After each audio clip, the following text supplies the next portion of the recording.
वट सावित्री व्रत। वट सावित्री व्रत ज्येष्ठ मास की कृष्ण पक्ष की अमावस्या को संपन्न किया जाता है। यह स्त्रियों का महत्वपूर्ण पर्व है।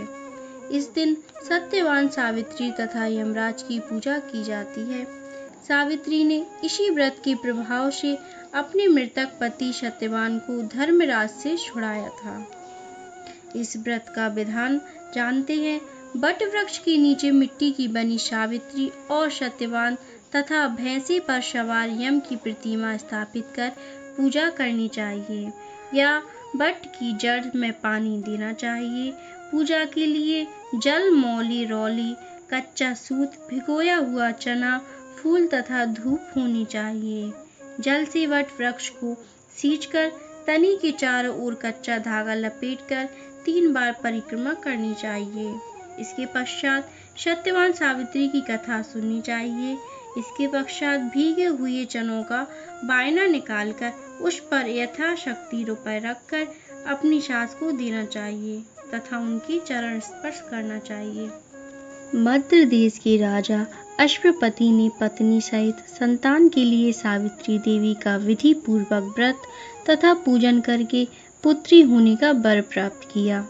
सर्वगुण संपन्न देवी सावित्री ने पुत्री के रूप में अश्वपति के घर कन्या के रूप में जन्म लिया।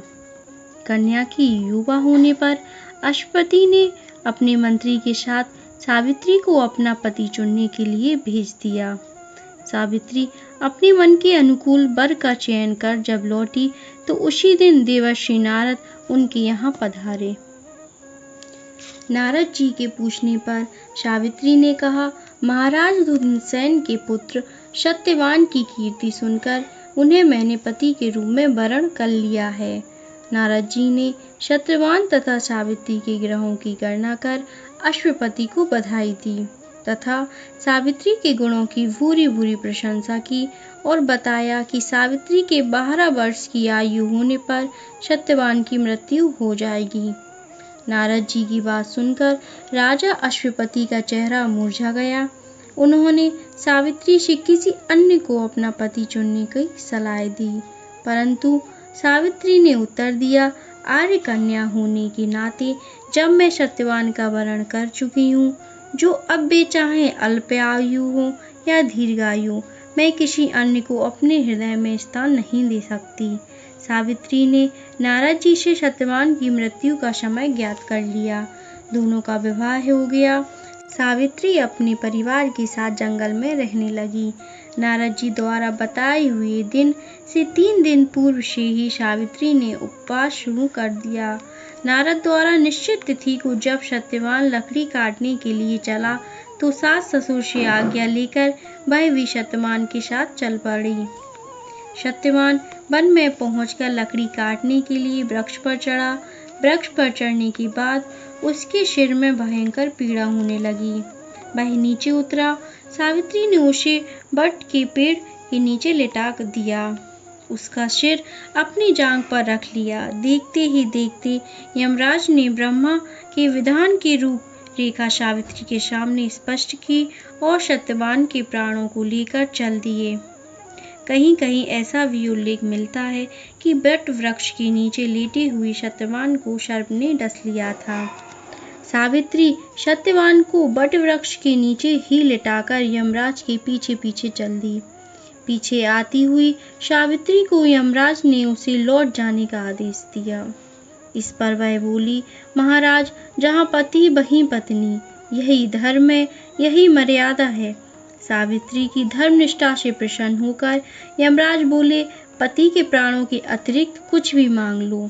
सावित्री ने यमराज से सास ससुर की आंखों की ज्योति और दीर्घायु मांगी। यमराज तथास्तु कहकर आगे बढ़ गए।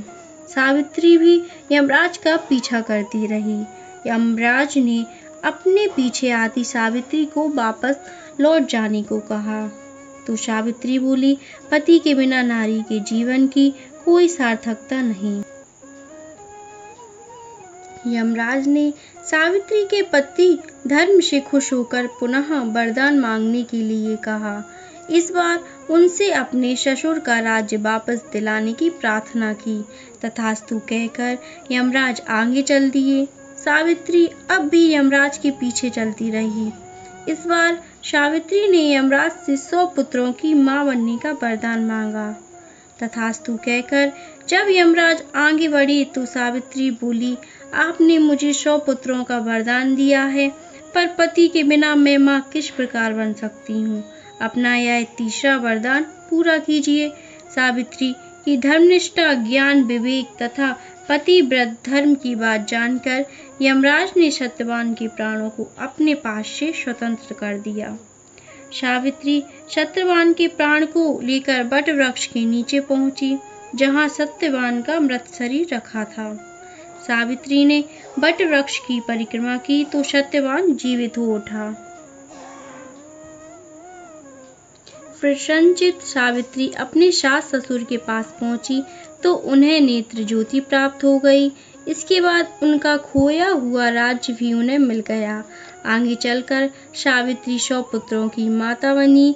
इस प्रकार चारों दिशाएं सावित्री के पतिव्रत धर्म के पालन की कीर्ति से गूंज उठी।